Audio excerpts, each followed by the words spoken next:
How do you like Microsoft's Future Boutique?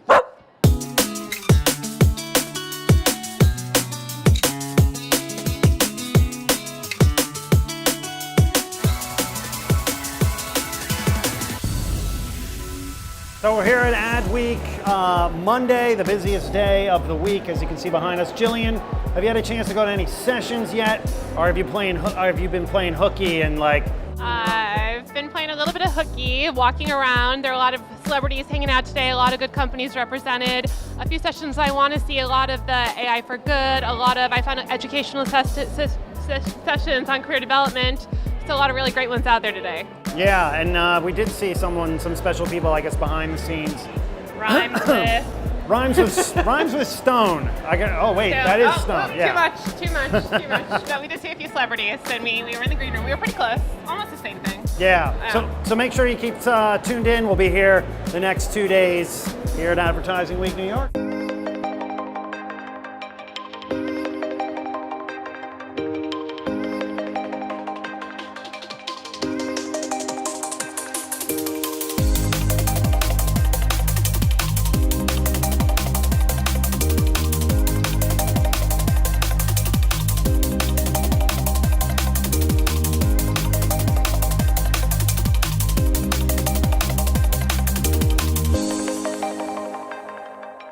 Welcome to another episode of Future Boutique. We are broadcasting all this week from New York City, the 15th annual Advertising Week, bringing you all the action. I'm Geoffrey Cologne, your host, and I'm joined by my Microsoft colleague and co-host, Jillian Lax. Jillian, great to have you on board. Great to be here. I'm excited.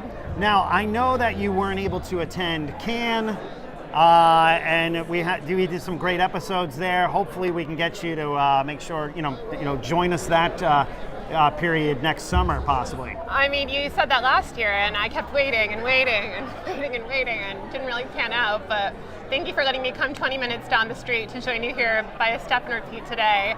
Not an ocean for the backdrop. Got France. I was able to watch you in France with the ocean backdrop on Future Boutique, and that was nice. So thanks for sending me the links while I was sitting in the office without a window to watch them. That was nice. So thank you. I'm very happy to be here today. Now, Advertising Week's in its 15th year. It is. It's very meaningful to the industry. What are some of the things that you're looking forward to checking out this week?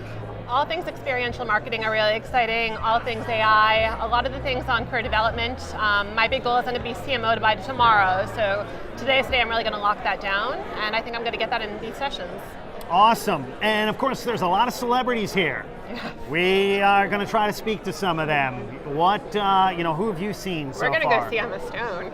We're going to find Emma Stone. Interesting. We're going to track Emma Stone down, and we're going to chat with her. All right. We're going to find where she's hiding. We're going to chat with her in a non-creepy way. We want to. I've heard that she's a fan of Future Boutique. Maybe she will be. Love it. Yeah. Now, one other area of disruption is that of career development. And we were able to sit down with CEO of Wavemaker, Amanda Richman, earlier today. Let's take a look.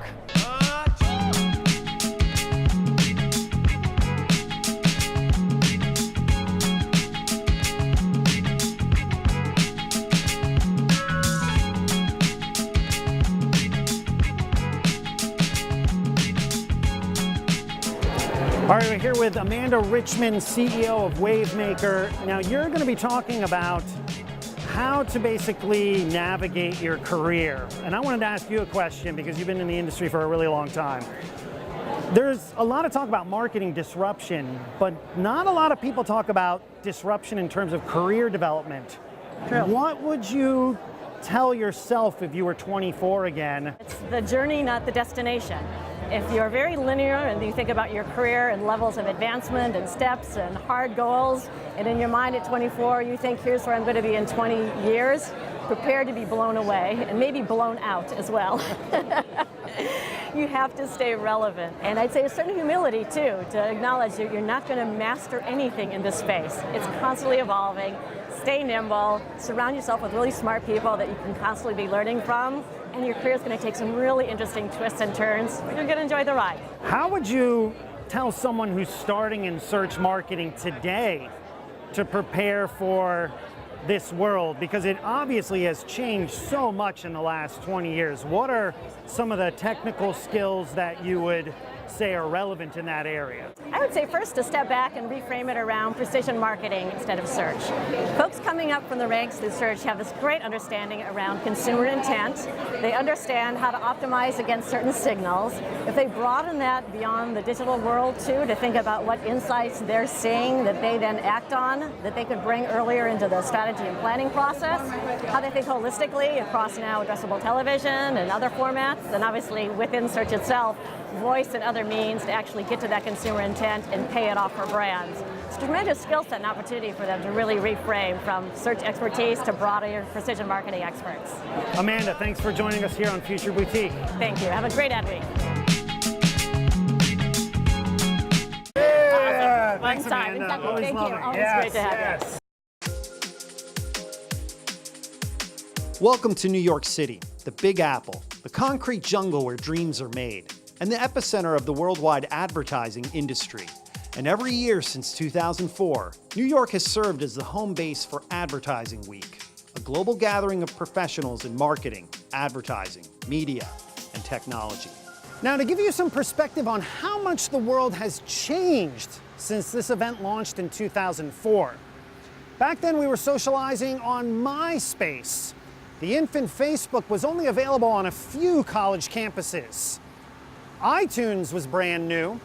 The iPhone? Only a gleam in Steve Jobs' eye.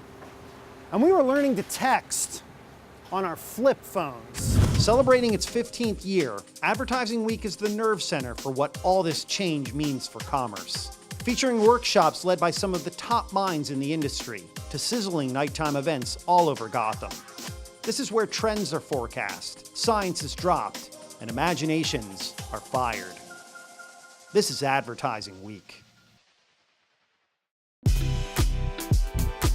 My name is Bobby Jones, and I'm the co-author of Good is the New Cool. In my work as Good is the New Cool, I'm able to essentially help marketers and entrepreneurs and creators to use their talents and resources for a greater good. My co-author and I worked together for years. He was on the brand side working at Heineken, and I was on the agency side. We were really starving for something that was more meaningful. The work that we were doing was really cool, it was interesting, but it didn't feel purposeful. And we were both really inspired by this idea that marketing could be more than that. What if marketing was a tool to solve things? Instead of just grow business and optimize profits, what if it could optimize people's lives?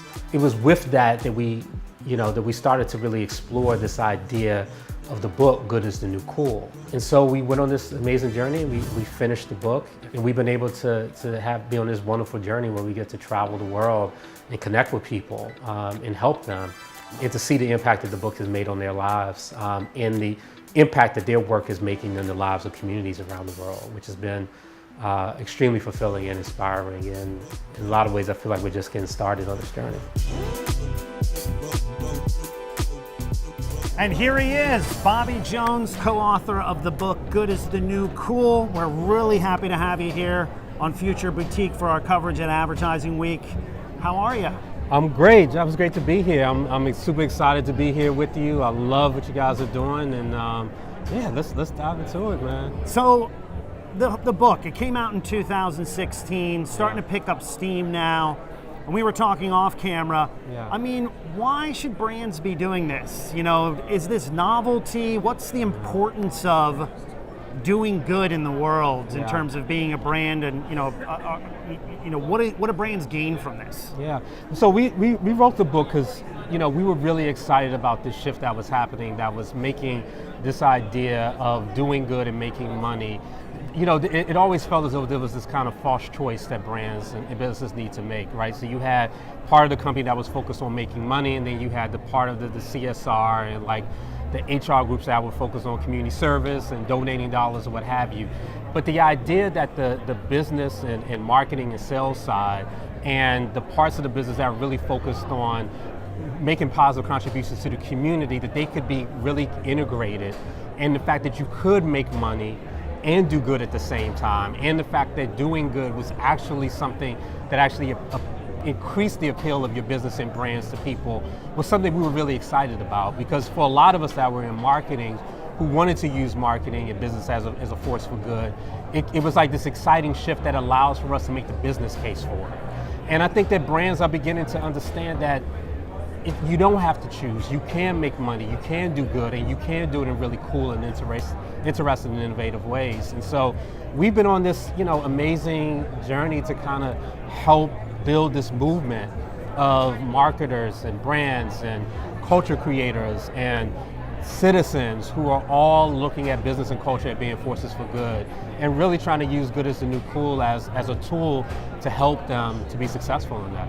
Now, what do you say to brands who might say, oh, this is hard for us to do, or we can't put this into action? Like, what's one takeaway that you tell them to do so this seeps into their culture more, that it doesn't become a check the box in terms of inclusive marketing, but it becomes part of their culture? What's one thing that brands can do right now? Yeah, the theme of a lot of the conversation here is about being uncomfortable, right? So that's part of what this is, and I think part of that work that needs to happen is starting with a real clear sense of purpose. Like, why does the organization exist? What's the higher purpose of the organization, simply beyond just making profit? And I think if you get clear about why the organization exists, the role that it wants to play in the world and in people's lives, then you start to find a really rich territory to begin to actually deliver on that purpose and that promise. And so the advice that I give to brands and that Aptal and I give is, be clear on what your purpose is, be clear on your why, and start where you are with what you have and who you have. This is not it's not a sprint. It's a marathon. And it's really about organizations really beginning to evolve the way they think, the way that they operate, the way that they develop their products, the way that they hire, the way that, all of these different things are part of this. And you're not going to solve these things overnight, but every organization, I think, has what it needs to get started. And I think that's the most important thing. And it's good to just get started, start with your purpose, and then begin to think about what are the things that we can do to begin to become more closely aligned with that purpose in ways that really solve problems in people's lives and add value to the world. I love it. I think everybody needs to read the book, Good is the New Cool, and we need to get you back on another episode of Future Boutique, but thanks for joining us here today. Let's do it, man. All right. Great to see you, man. Thanks for having me. Our continuing coverage of Future Boutique here at Advertising Week New York, the 15th annual Advertising Week. Jillian, Bobby Jones, he's a cool guy. This whole movement's so really cool. interesting. He's so cool. I mean, his whole concept is fabulous, because you ever say to yourself, I'm just so sick of just earning so much money all day, every single day. I'd love to do a little bit more. And he's found a way to do that. Take your talents for what you're already earning money for and putting it to the better good and making the world a better place, which is an amazing thing to do. What are some things that Microsoft does that, falls in line with social good? Mm-hmm. Microsoft is really good about it. It's fabulous examples. We have the month of October for our Give campaign, and while we focus on giving and doing charitable things year round, we definitely put a focus. So, I know in the month of October, I go to my dog charity, I play with my dogs, and they give $25 an hour to those dogs. And we've done some really great campaigns where we have an event called Bing's Giving, and we have our clients come to the event. They bring donated items, canned goods, food, clothing, all items they can bring, and then they get raffle tickets, and they take those raffle tickets to win a donation to their favorite charity. So we definitely like to bring that focus of charity and giving and bring it to our events. So it's not just parties, it's showing what you care about and making other people aware that that's part of you. It's an important part of the culture, and it's something I think Satya Nadella, the CEO, is driving quite a bit. And we see that a lot in our advertising now. And one person we actually sat down with earlier is the head of global advertising, Kathleen Hall. Let's take a look. And we're joined here by Kathleen Hall, Corporate Vice President of Global Advertising for Microsoft. How are you, Kathleen? I'm well. Thanks for having me. So D&I you've been talking about it forever. You've been bringing it to life at Microsoft. What's a big thing that you are still preaching to the masses at a lot of these sort of get-togethers? It's funny, if there's one industry that's worse than the technology industry in representation, it's the ad industry. And it's an industry I've been part of for 35 years, and it frustrates the hell out of me, right? It should have gotten better by now. So what we're really trying to do is inject some more energy back into the conversation, but also simplify it a little bit, because D&I is like this boil of the ocean. How do I change it? Is it about recruiting? Is it about numbers? Is it about rewards? Is it about promotions? And you get caught up in all that. So what we try to do is just strip down what we were trying to accomplish, at least with our agencies, see if we can come up with a formula that works, that then we could replicate through the holding company so that it would be meaningful impact. In the old days, it would be like, oh, can I run a few pages with Black Enterprise and get a salesperson hired? And then the minute you didn't run with Black Enterprise anymore, you didn't meaningfully change the industry. I don't want to do that. I want mainstream to become diversified. Yeah. So that's why we really are focusing on our holding company partners. And I think we have a great case study to share with the industry. What is some of that case study? Please share that with us. So basically what it was is we said, look, we got to at least, like anything on Microsoft, if you don't track it, it doesn't change. So what can we do that's super simple? And one of the pitfalls is I don't want a bunch of administrative entry-level, sort of fake hires that inflate numbers. So we created a very simple 4-grid system. Executive down to entry level, and across women, people of color, Black, African American, Hispanic, and other. And multiracial is a huge designation now. And all we said to our teams is there's no incentive, there's no punishment, there's no nothing, but you care about this, we care about it. Let's keep track of it in an intent to change it. And what we saw in a 1-year period, we had double-digit impact on both our diversity numbers and our women numbers. It was phenomenal. And then on top of that, at the executive level, we had a 20-point differential, which in the creative world, as you might guess, is significant. So it really was meaningful. And now we're at year 3, and that trend has continued. We just came off a panel where we showed the industry norm and where we are as an account with our agency partners, and it's exponentially different. So tell us a little bit about, I don't want to say the term forcing, but working with agencies to say, hey, we want more women represented on the advertisements that we actually shoot in terms of positions. Yeah. How's that worked out? Well, so it's interesting. far? The first thing that happened was I had a couple of meetings with McCann, IPG, and I said, if you come to another meeting with a 6-pack of white men, I'm not coming. So we got to change this. And they committed to changing it. So we have one of the few and only, I think, all female ACD teams in the industry. And then they attract other women like them. But then the important thing is not just about the end game of the composition changing, but the impact it has on the work. That team then created 2 years in a row Silver Can Lion, Glass Lion award-winning work because of that perspective that they bring. And because of that, of course, it had impact on Microsoft's business and perception, so it was through the line. And I think that's kind of the balance between diversity is getting the number, right? Getting the I'm different. Inclusion is I matter. And then the end to me as a business person is, and I had impact. Because then they feel good about where they are. So that's kind of the cycle. And that's one example. Another example on the media side is we saw a meaningful difference in people of color on the media side. And we saw integrations come to light, like the Blackish integration. I don't know if you're aware of it, but basically the shtick on the show. The shtick on the show is it's an ad agency. Well, we became the client. And we were the sort of the fake client. Well, that integration was seamless and really meaningful, and it helps change perspectives of Microsoft, but also made the people of color working on that business feel good. So that's the kind of stuff that we've seen impact across the board. Love it. I love the impact you're bringing, Kathleen. Kathleen Hall, Corporate Vice President of Microsoft Global Advertising. Thanks for joining us on Future Thanks Boutique. for having me.